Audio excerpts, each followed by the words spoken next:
Let's continue here with Vaccination Technologies. There are some new ideas on the horizon. Nano patches, for example, they deliver a dry formulation of a vaccine to the skin. The idea behind this is that the skin contains high numbers of antigen-presenting cells. It doesn't require refrigeration, and so it'll be nice and convenient. But not many vaccines right now are delivered via nano patches. Multiple combination vaccines, that's another idea that's out there. And as you know, right now, everybody's looking for a vaccine for COVID-19. So we'll see what they come up with. But the standard procedure is still injection of the vaccine to produce the best immune reaction. Are substances that are used to help increase the effectiveness of a vaccine. So it's typically a chemical additive to sort of help out improve the effectiveness of the vaccine. Here's an example. Alum is the only approved adjuvant in the United States. You can also improve the innate immune response. Let's take a look at the safety of vaccines. You probably heard a lot about safety concerns on social media and other places. There is this whole anti-vaxxer movement out there, and you already heard my blurb about what I think about the anti-vaxxers. Vaccine is really the way to go, especially for viral diseases, viral pathogens. They very, very, very rarely can cause some sort of a disease that mimics what you would have gotten if you had the real pathogen. But the benefits of vaccination outweigh any kind of risk by so much that there is really no, this whole anti-vaccine movement, they really don't have a leg to stand on. And so I'm not sure why so many people subscribe to that, but anyway.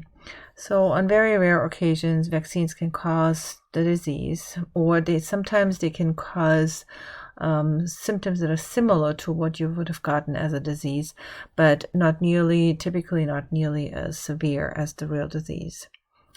Now, on the anti-vaxxers, a lot of times they associate the MMR vaccine with autism, and MMR, as you know, stands for mumps, measles, rubella vaccine, and that one is given to kids when the second shot is usually given to kids when they're 2 years old, and that's when they're supposed to be starting to talk a lot. And so I don't know, for some reason when parents have kids that don't want to talk, they would rather blame a vaccine that was given to them than anything else, to blame it for autism that their kids may have. So the MMR autism link that is heavily supported by anti-vaxxers, there's really no link. There's no scientific proof. There are no data to support that link.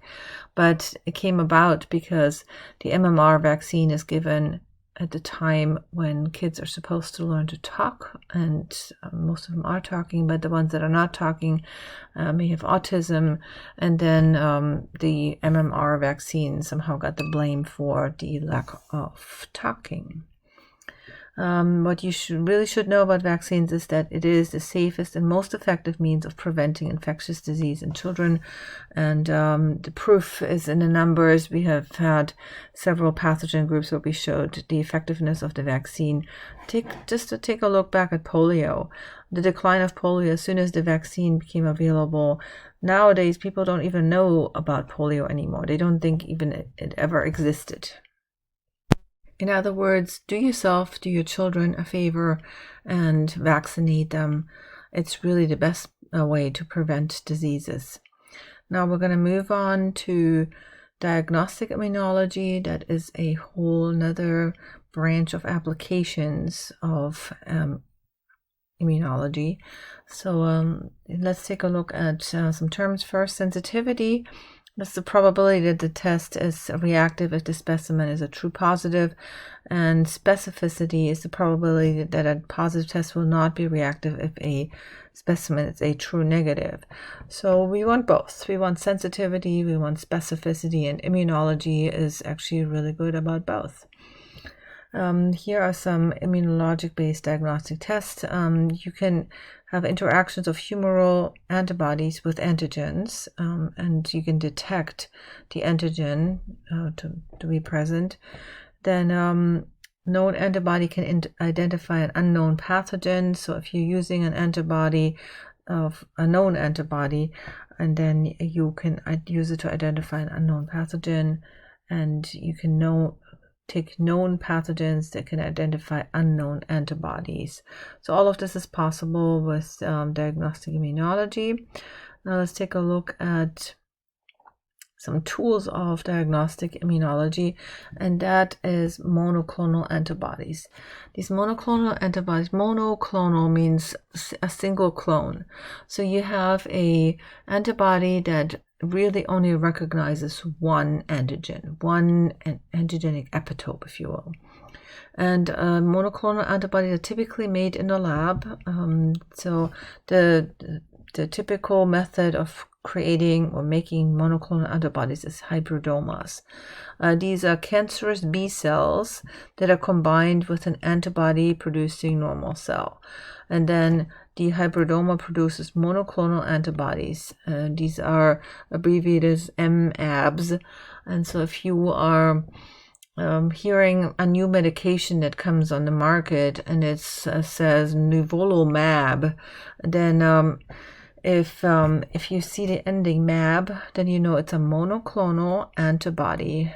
That actually is the medication that's in use, because nowadays a lot of new medications are actually using monoclonal antibodies because they find their target so well. Here are some highlights of what monoclonal antibodies can do. MAbs, they are uniform, they're highly specific, can be produced in large quantities, and therefore once you have that clone that produces that monoclonal antibody, it's relatively cheap. They can be used as a diagnostic tool. They can be used in human therapy. There are increasing numbers of monoclonal antibodies that are linked to toxins, for example, that can target certain cells, such as cancer cells. So there are a lot of applications for monoclonal antibodies. Here are some examples. They can neutralize TNF with rheumatoid arthritis. They can treat allergic asthma by preventing the binding of an IgE on a mast cell on basophils. Usually monoclonal antibodies are derived from mouse cells, and that could lead to side effects due to allergic reactions. There are 3 different types of monoclonal antibodies. First, we have the chimeric monoclonal antibody. Those are MAbs with a mouse variable region and a human constant region, so a true hybrid, basically between mouse and human IgGs. And then we have humanized antibodies. Those are monoclonal antibodies that are mostly human, except for mouse antigen binding sites. And then we have fully human antibodies. Those are monoclonal antibodies produced from a human gene on a mouse. Here you have the classic protocol of how to produce monoclonal antibodies. So you're starting out with this little mouse right here, and you're injecting the antigen into this mouse. Then you're going to remove the spleen from that poor mouse, and you create you're blending up the spleen cells. You have a suspension of spleen cells, and then you are mixing the spleen cells with a culture of myeloma cells. So these are cancerous B cells. And so now you're going to mix everything together right here and trying to create a hybrid. And these hybrid cells, or these cells that hopefully some of them are hybrids, these cells are then being plated in microtiter wells and now screened. Now you have to have a screening method for hybrid cells. That's the ones that you want. These guys you don't want. And then the hybridomas need to be screened. The hybrid cells need to be screened for the ones that can produce the correct antibody. Once you've found that, after a lengthy screening procedure, now you have the right clone, and now you can produce large amount of the desired monoclonal antibodies. And they're truly just going after one epitope of the one antigen.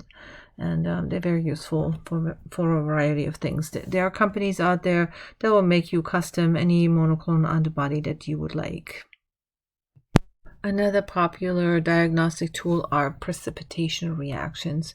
So you're going to have a reaction of a soluble antigen with antibodies, and then you form a large interlocking aggregate. These things are called lattices. There's sort of this turbidity to them. So the antigen-antibody complex forms, followed by the formation of this lattice or precipitation area that separates it from the solution. So the precipitin ring test is very popular. It's a cloudy line that forms where there is the optimal ratio of antigen and antibody, and here's sort of this optimal ratio that's listed here as the zone of equivalence where the precipitation is formed. Right here, maybe even more popular would be the precipitin ring test, where you're looking for this precipitation band right here. So this will be the zone of equivalence, visible. This is the visible precipitation. That's what you see right here. So this precipitation band forms right where the antigen interacts with the antibody, and then you form this precipitation right here. Here are two more alternative ways to do precipitation reaction. The immunodiffusion test is actually pretty popular, and it's a precipitation reaction that's carried out in agar gel medium. So the precipitation develops, or this cloudiness develops at the point where the optimal antigen-antibody ratio occurs, and then also immunoelectrophoresis. It combines electrophoresis with immunodiffusion. An example of an application would be to separate proteins in human serum. Moving on to agglutination reactions. These are basically clumping reactions. If you have ever done like a blood typing test, you will see the clumping when your blood interacts with the antibody. So the antigen-antibody interaction that leads to agglutination, it leads to visible clumping. So in this case, the particulate antigen will bind to the antibodies to form visible aggregation. So these are visible clumping reactions. There is a direct agglutination test. In this case, we detect antibodies against large cellular antigens, and it can measure the concentration of serum antibodies or serum titers. The rise in titers indicates a greater immunity to a disease. So that's how you can test whether somebody's immune to something. Seroconversion is a significant change in titer as a disease progresses. You have an example of an agglutination reaction. You see this IgM antibody, and it will bind. This one here binds to 2 bacteria, and then this one binds to another 2 bacteria, and then all of these here are sort of linked together, and they will precipitate out, leading to this agglutination clumping reaction. Here's a diagram that shows you how you could measure antibody titer with the direct agglutination test. So what we're looking for is basically agglutination right here and no agglutination right here. So you have a series of microtiter wells, and you're changing the concentration of serum that is contained in each well. So the concentration of serum in each microtiter well is here, starting with 1 to 20, 1 to 40, 1 to 80, and so forth. And then you will see whether the agglutination occurs. That will be in the red, the first 4 right here. And then no agglutination is in the last 3 right there. So you can basically put the antibody titer with this direct agglutination test. You can measure it right here. So because that's the last concentration at which the agglutination occurs. And down here you have sort of this side view of what the well would look like. If you do get agglutination, then you get the spreading basically right here, and here the side view of no agglutination is corresponding to this little spot right there. Some more information about the agglutination reactions. So in indirect or passive agglutination tests, the antibody reacts with the soluble antigen adhering to the particles or vice versa. And hemagglutination, now that's very popular. That would be your blood typing. So that would be the agglutination of red blood cells, RBCs, their surface antigen and the complementary antibodies. So that is the blood typing test. Viral hemagglutination is also popular. It occurs when viruses agglutinate red blood cells without an antigen-antibody reaction. So that is used in mumps, measles, and flu to detect the levels of these viruses.